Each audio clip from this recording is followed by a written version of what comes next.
Pahalgam attack के ठीक 15 दिन बाद भारत की सेना ने पाकिस्तान में घुसकर स्ट्राइक की है और प्राप्त जानकारियों के अनुसार 24 मिसाइलें छोड़ी गई हैं और उसमें तकरीबन 90 लोग मारे गए हैं। ये जानकारी अभी तक प्राप्त हुई है।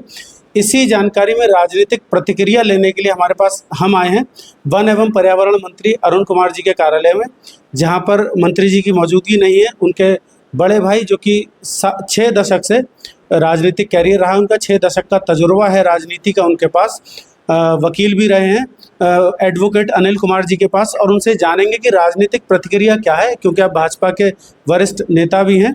तो अब क्या इस पे प्रतिक्रिया उनकी आ रही है, क्योंकि विपक्ष ये प्रतिक्रिया बार बार कर रहा था कि अब बीजेपी क्या करेगी क्या नहीं करेगी, तो उनसे जानने की कोशिश करेंगे कि इसको किस नज़र से देखते हैं। सर, ऐसा है कि दूसरे देश पे अटैक करना एकदम सडन कर दिया जाए बगैर किसी तैयारी के, तो ये नहीं कहा जा सकता कि हम जीत लेंगे। पूरी तैयारी के साथ अटैक करना चाहिए।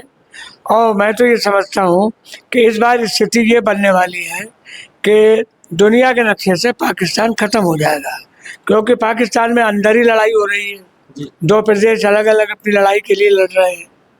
तो पीओ को हमको लेके रहना है। पीओके जो है वो हमारा अपना अंग है, जो क्योंकि गलत तरीके से पाकिस्तान के कब्जे में है, उसे लेना है। अच्छा, इसकी बिल्कुल जानकारी किसी को नहीं थी कि रात को 12:37 पे इस तरीके से भारत की सेना जो है वहाँ घुस जाएगी?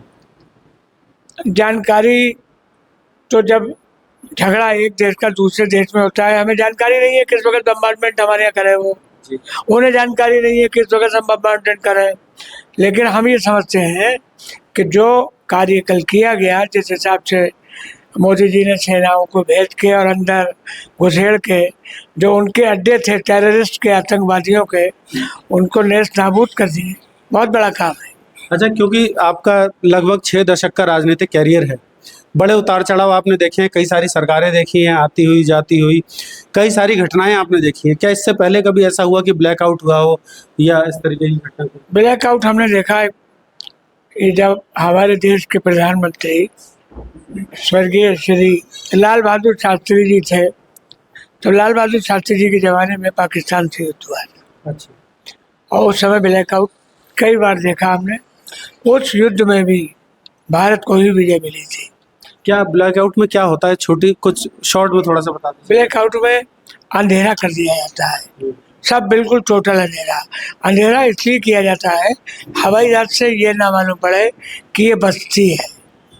अगर बस्ती मालूम पड़ती है, लाइट जलती होती है, तो बस्ती पे बम्बार्डमेंट किया जा सकता है।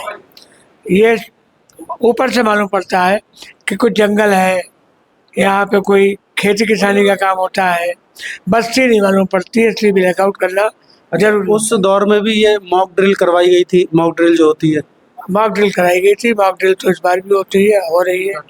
अब आपको क्या लगता है कि पाकिस्तान में जिस तरीके से हमला किया है, पाकिस्तान अगला एक्शन क्या ले सकता है, क्या कर सकता है पाकिस्तान? पाकिस्तान कोई एक्शन ले ले उसका अंत होने वाला है।